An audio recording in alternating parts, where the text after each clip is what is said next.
Session 698. Lundi 20 mai 1974.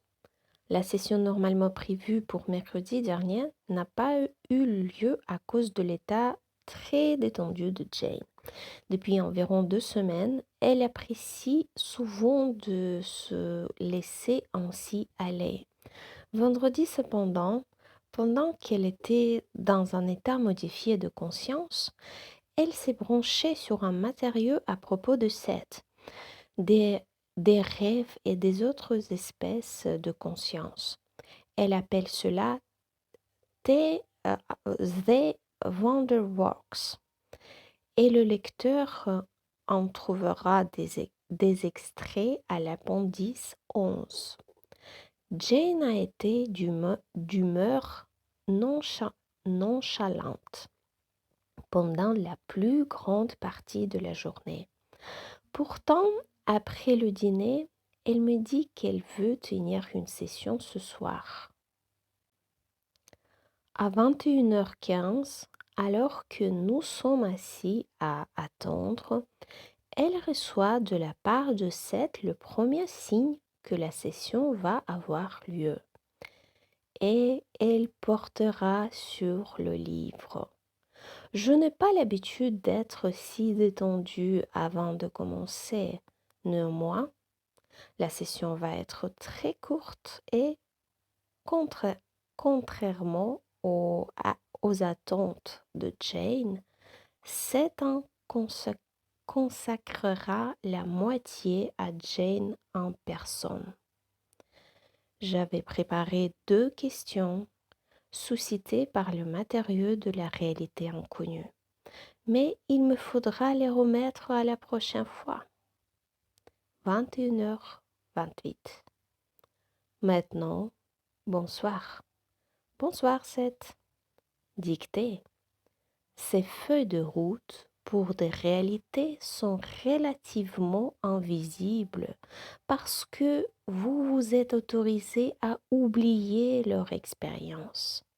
Pour poursuivre certains buts, vous avez prétendu qu'elles n'existaient pas.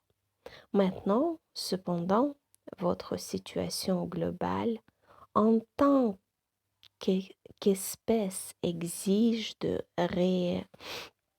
réacquérir certains arts anciens.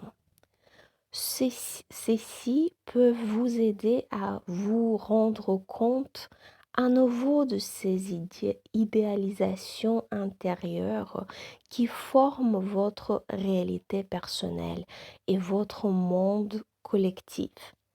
Ils peuvent vous permettre de vous familiariser avec d'autres ordres internes d'événements et le riche gisement de probabilités d'où émerge votre existence physique. Ces arts sont inutiles s'ils ne sont pas pratiqués. Inutiles en ce sens qu'ils demeurent toujours latents et ne sont pas mis en valeur dans le contexte extérieur de votre monde. Pour cultiver ces arts, vous devez d'abord reconnaître le fait que sous le monde que vous connaissez, il y a un autre, que parallèlement à la focalisation de conscience qui vous est familière, il y a d'autres focalisations tout aussi légitimes.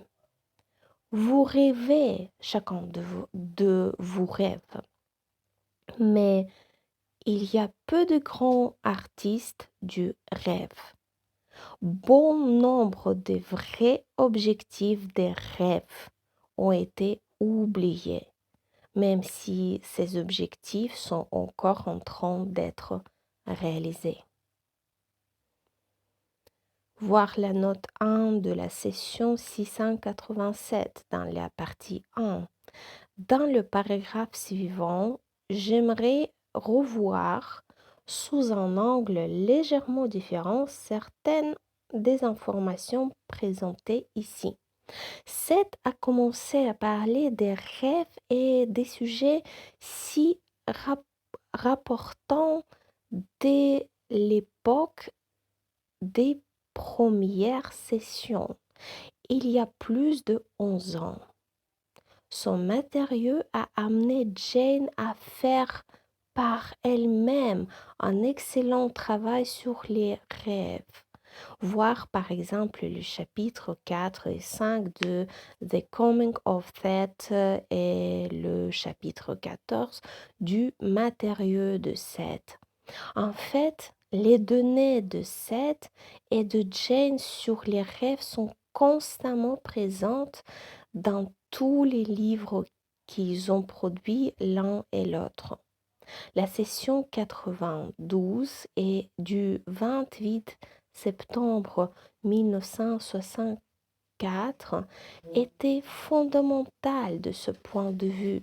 Jane en cite plusieurs extraits au chapitre 5 et 14 auxquels nous venons de faire référence. Je suggère au lecteur de revoir ce matériau en particulier et dans les deux livres. En lieu avec cette session 92, voici quelques informations complémentaires sur les rêves fournies par Seth dans la session 97.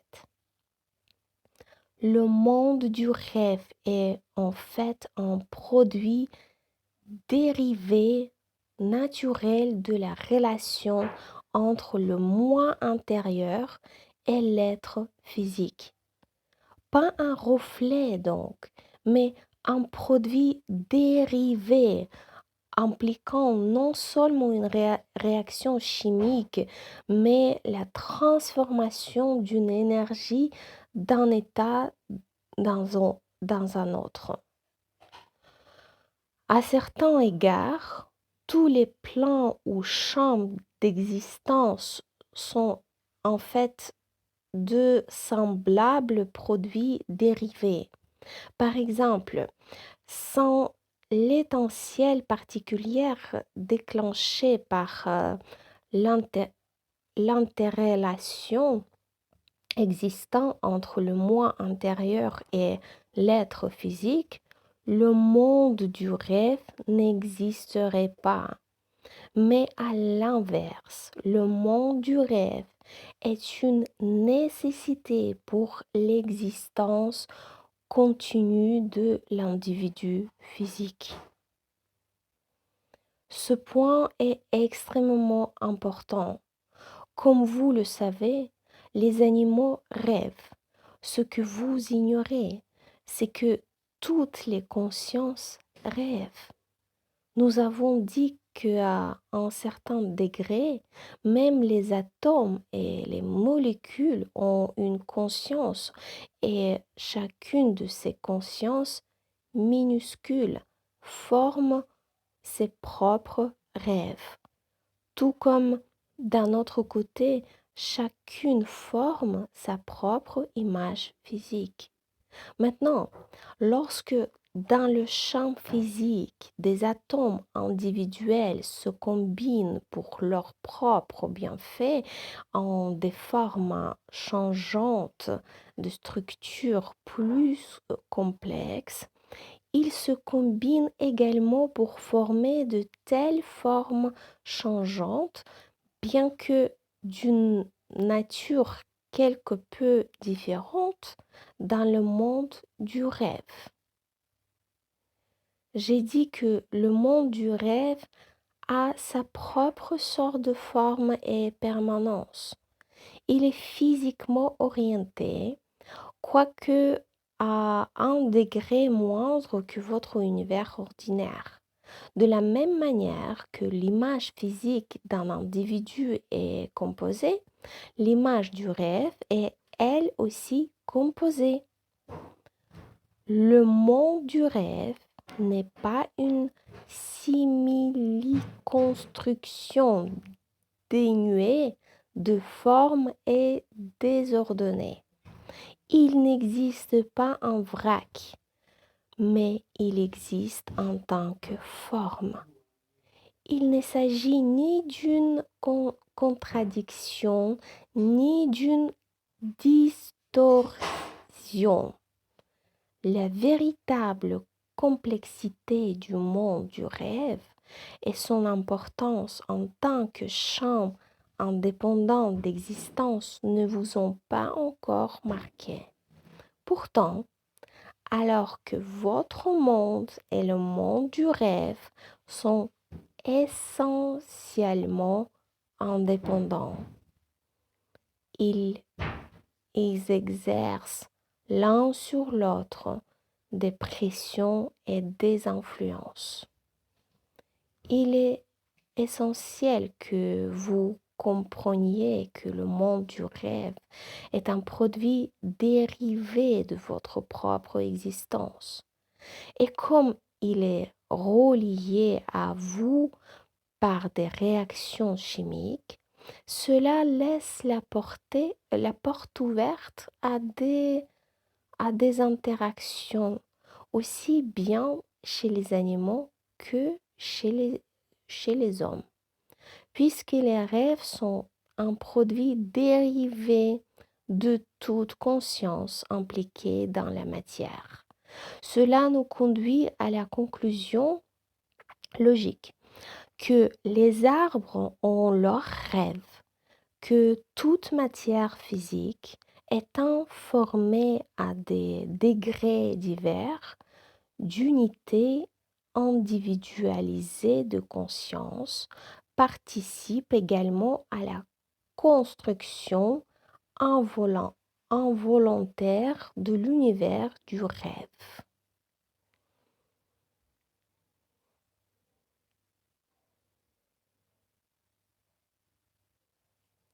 L'art conscient de créer, de comprendre et d'utiliser les rêves a été largement perdu. Et la relation intime entre la vie quotidienne, les événements du monde et les rêves est presque totalement ignorée. Le futur de l'espèce s'élabore dans les rêves personnels et collectifs de ses membres. Mais ceci n'est jamais pris en considération non plus. Les membres de certaines civilisations anciennes, dont les Égyptiennes, savent comment diriger consciemment leur activité onirique, comment explorer plus à fond divers niveaux de la réalité du rêve jusqu'à parvenir aux sources de créativité.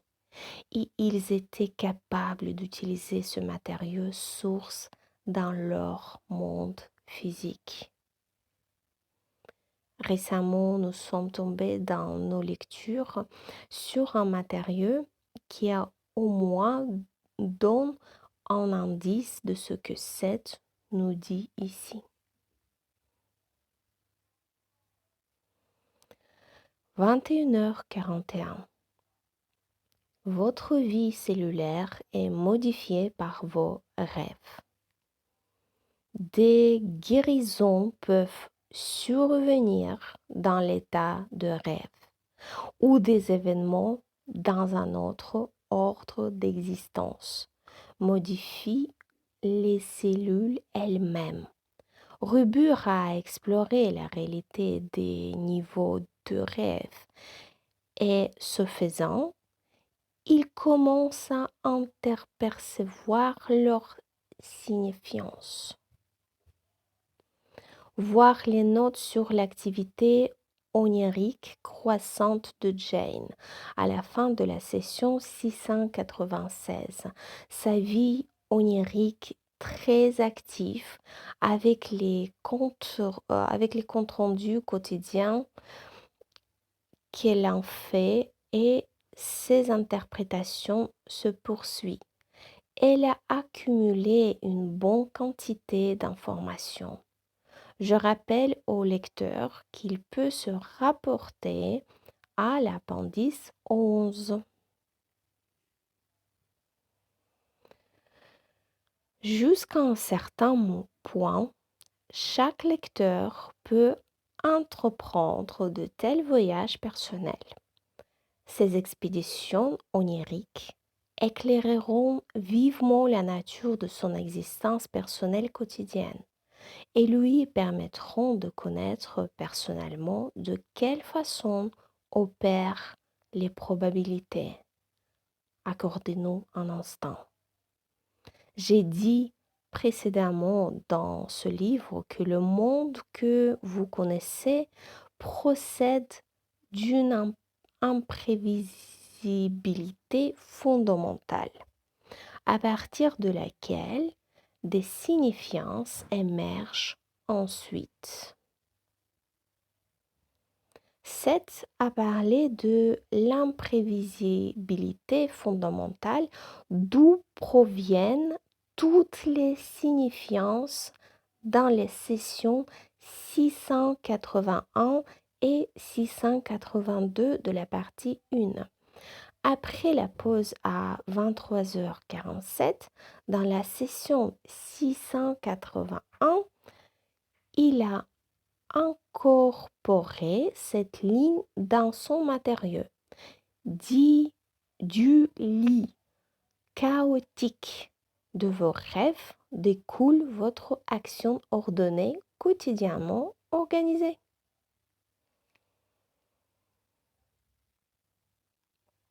Aucun système de réalité n'est fermé.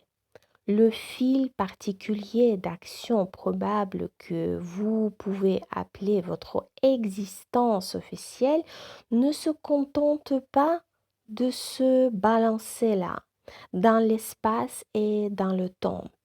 Il s'entrecroise avec d'autres fils semblables que vous ne reconnaissez pas. Dans l'état de veille, l'esprit conscient doit se focaliser de façon plutôt exclusive sur ce point particulier de concentration que vous appelez la réalité, simplement de manière à pouvoir diriger correctement vos activités dans la vie temporelle. Il est cependant parfaitement équipé aussi pour vous diriger jusqu'à un certain point dans d'autres niveaux de réalité. Quand il n'est pas requis pour des tâches spécifiques visant à assurer votre survie. Comme dans le passé, vous vous êtes convaincu vous-même que l'esprit conscient devait par nécessité être coupé de la réalité intérieure. Vous pensez qu'il doit être étranger à l'état de rêve. En suivant de telles croyances, vous êtes amené à considérer le rêve comme quelque chose de chaotique, de déraisonnable et de complètement séparé de vos orientations, fonctions et objectifs conscients et normaux. Il semble souvent que le sommeil soit presque une petite mort et les psychologues ont comparé le rêve à une folie contrôlée. Cette affirmation de Seth m'a rappelé un article lu dans un magazine il y a quelques années. En fait, je ne l'avais jamais oublié à cause de l'impression négative qu'il m'avait faite. Je me souviens en avoir fait part à Jane à l'époque. Il était question d'un psychologue européen qui considérait que les rêves étaient les déchets de l'esprit. Jane et moi continuons de penser qu'il est stupéfiant qu'un homme ayant une telle position puisse faire une déclaration faisant preuve de si peu de compréhension.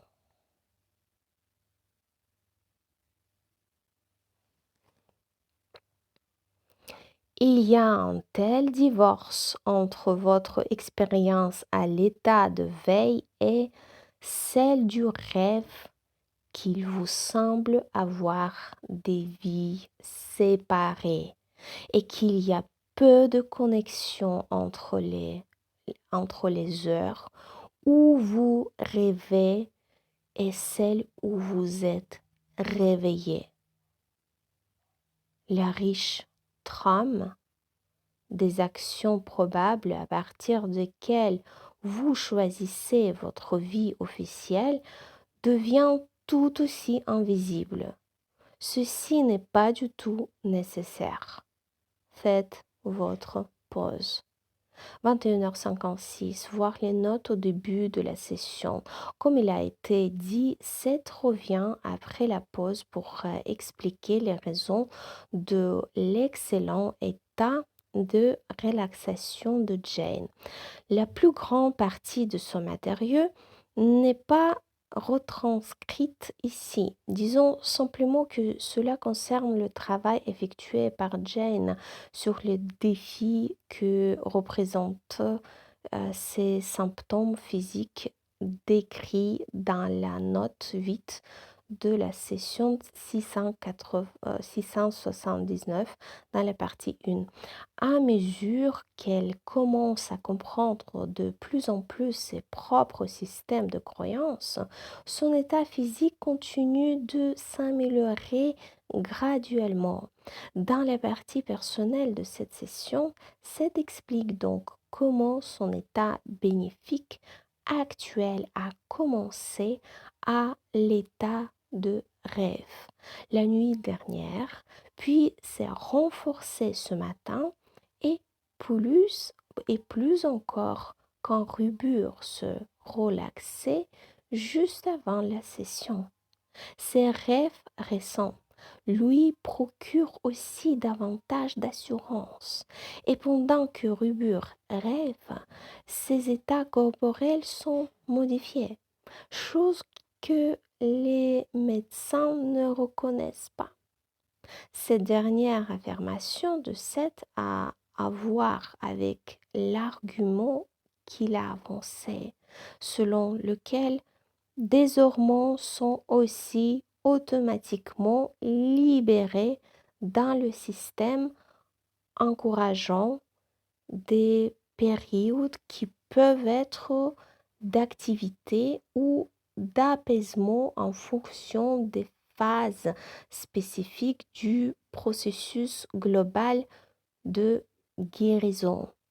Les rêves permettent un échange régulier entre l'activité consciente et celle soi-disant inconsciente. C'est également un temps de profonde créativité inconsciente. Fin à 22h43.